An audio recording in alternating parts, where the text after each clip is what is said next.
Hi guys, I'm about half of the way through my training to become a certified personal trainer through one of the most respected schools in the land, the National Academy of Sports Medicine, and I have learned some amazing principles in here that have allowed me to put my workouts to optimal use while not killing myself so much in the process.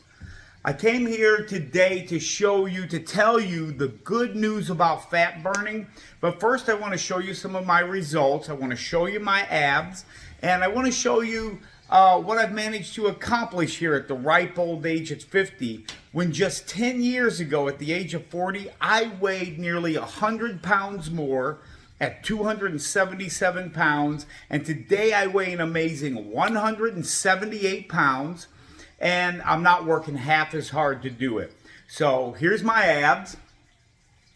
And as you can see, I have a system pretty well dialed in here that's allowing me to get some pretty amazing results. I still have some loose skin, which I'll probably always have from years of doing it wrong. And I got a little bit of fat there, but that's okay.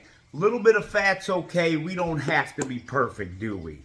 So let me tell you the good news about burning fat, and I'm going to tell you exactly how to tap into those fat stores so that you can start getting rid of them and you won't be confused about what's going on and how to do it. So during exercise, you put yourself into one of two ventilatory thresholds: ventilatory threshold number 1 or ventilatory threshold number 2. Now, it's real easy to know which threshold you're in. In ventilatory threshold number 1, you're breathing heavier at an exercise pace, but it's healthier and you can still have a conversation, okay? This is where you burn your fat. I'm going to explain why in a second. This is where you burn about 50% of your glycogen stores, relatively speaking, and 50% of those stubborn old fat stores that you'll see people out there just smashing it on the road, smashing it on one of the treadmills, and often come back to report that they're just not making the progress, achieving the weight goals that they set out to create. That's probably because they're putting themselves into ventilatory threshold number 2 as a priority in their workout. Now, in ventilatory threshold number 2, you're breathing too heavy to have a conversation. And you're probably miserable if you're like me. I mean, it has its place, and I do some of it. But I'm not as happy when I do it. I don't feel comfortable. I do like to work on my explosive muscle, sure, sometimes, but I do a lot less of that now. See, when you stay in, the reason why you burn fat with less effort is because fat is an energy-rich substance in your body, but it converts slowly, and it requires an aerobic environment to do it. Now, a lot of people are under the misconception that an aerobic environment is where you're just really blowing your cardio out, breathing super hard, but it's not. When you're gasping for air, when you don't feel like you can quite keep up with your breathing, you're actually starving your muscles of oxygen, and that's why you get that feeling. You're actually in ventilatory threshold number 2, and this is where you set yourself up. If you go to this too often and stay in it too long, for some negative energy balances, where before too long you start really depleting your glycogen stores, and you start tapping into your muscle for energy. During ventilatory threshold number 2, you're using all your glucose, which is fine. Glucose stores in your body as glycogen, and to get those stores out of there, it's pretty good, but it converts a lot faster. So you can do that work, converting your glycogen to energy. At the same time, you convert your fat to energy as well by staying in a more moderate pace of workout.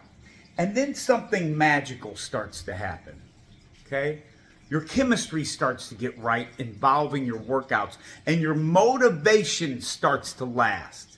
You stop dreading going into the gym and having to crush it on all those exercises and just blow yourself up, blow your heart up, constantly work so hard to get less results than you really want.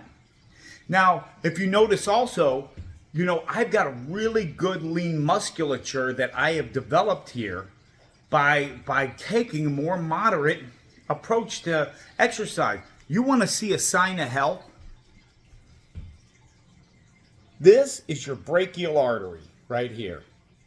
You see it beating? You ever seen that before? That, you can count my heart rate by looking at it, right?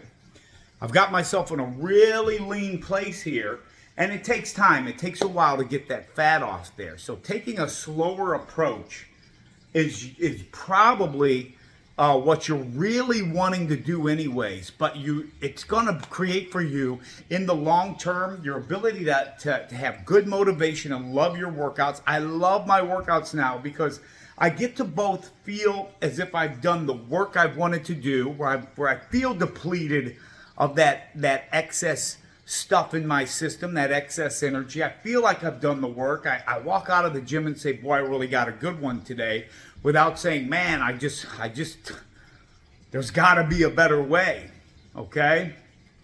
So one thing I want to say to the fellas that I'm going to be talking with people about here coming up regarding weightlifting, okay, is this.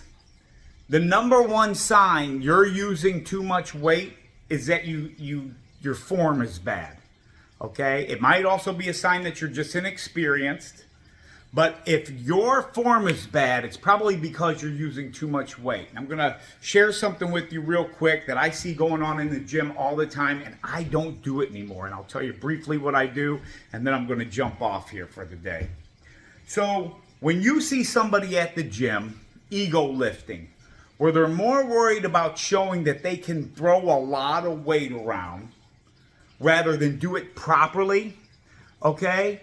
You see what's happening is that they're using centrifugal force and the elastic components of their muscle to lift that weight. And you'll see them, it'll look like this. The hips will, let's say you're gonna, on a curl, you'll see the whole body move in order to get that weight up. And then they'll have to lean back and balance that weight out as it comes down. They'll kind of drop it down, and they're missing the eccentric movement, the lengthening phase of the movement, which is if you concentrate on it properly and you slow it way down and you use a weight that allows you to go real slow down, you will release a lot more growth hormone in your body. I do 1 set per exercise.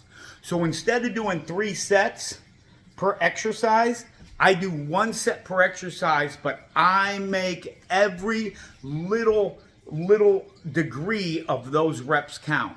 I wanted to share that with you. I'm going to share some more stuff with you that I've learned about working out, doing a lot less, and getting a lot better results. So today I hope this information has enlightened you and will allow you to take your workouts to the next level down so you can really enjoy them.